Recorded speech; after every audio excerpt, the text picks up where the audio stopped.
Welcome to the Debrief, where we talk to the Washington Examiner's top journalists about the headlines they're covering this week and where the story's going next.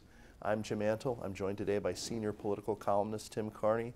Tim, the Democrats are kind of making abortion their closing argument, and in an odd way, sort of advertising a big Republican argument against their position. What's going on here? It's kind of strange. I mean, Joe Biden rolling out sort of new pro-abortion federal funding for it arguments here in mid-October, right. And then you've got Stacey Abrams on Morning Joe sort of taking an inflation question and turning it back to abortion, right. Oddly. And so they really think this is a winning issue. And you understand why they think so, because there have been polls forever that most Americans supported Roe, and something that's called a nationwide ban on abortion, right. which is what the Democrats are calling these bills, is going to poll unpopular. Right. But it really looks to me like they are overreaching in all sorts of ways, and there's all sorts of indicators that I think Republicans will actually benefit if Democrats continue to lead with the abortion issue. I mean, because the strange thing about it is they sort of have Republicans in the position that, you know, some of these red states are passing what would be perceived as pretty strict bans, maybe go beyond what public opinion currently supports. But the Democrats are really emphasizing their own extremism on the issue by talking about how they don't want any limits. Yeah, well, so an interesting thing here is that you've seen mainstream reporters.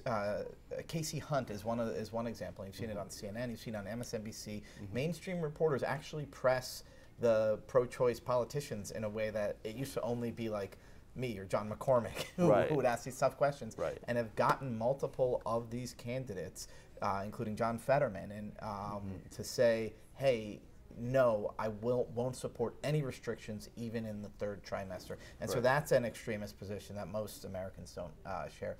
But the bigger dynamic, I think, is on social issues in general.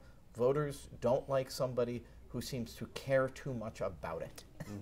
And so you see guys lose immigration if they're just constantly hammering away. People are like, oh, you seem really to kind of dislike immigrants. You saw in Colorado, you had Democrat Udall lose last decade because he was constantly talking about contraception. Right. So whether you're on the left or the right, if you're just hammering away on a social issue, I think that turns off voters. I think Democrats are falling into that trap. Uncomfortable questions where people sometimes punish the aggressor regardless of their position. Yes. Yeah. And I think it shows up in most of these states, not in Pennsylvania, but in most of these states where there's a governor and a Senate race, New Hampshire, Ohio, Nevada, you've got the governor candidate, the Republican governor candidate, polling better than the Republican Senate candidate, when the governor would have more say over abortion law in all likelihood than the senator would. Which is an interesting dynamic because in some cases these gubernatorial candidates, these incumbent governors, in some cases will drag,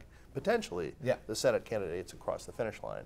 No, that'll probably happen. So again, I think if you poll the average American, they're somewhere in the middle on abortion. Democrats in the abstract could have the advantage there, but by leading with the issue, I think they're harming themselves. So Stacey Abrams, in a weird way, though, kind of harmonized what the whole election is about, because it's kind of the abortion versus inflation election, at least if you look at the two main arguments each party is making.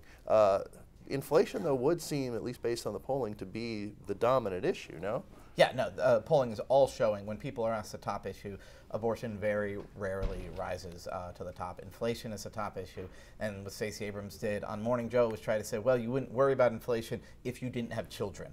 Which is certainly not, I think, what Nancy Pelosi wants the closing argument to be for her party. And I suspect there are people who don't have children who are bothered somewhat by inflation. I think gas prices, and food prices matter too, even if, unlike me, you don't have 6 children. That's right. Thank you, Tim. Thank you. You can read Tim and the rest of our commentary team's coverage at washingtonexaminer.com.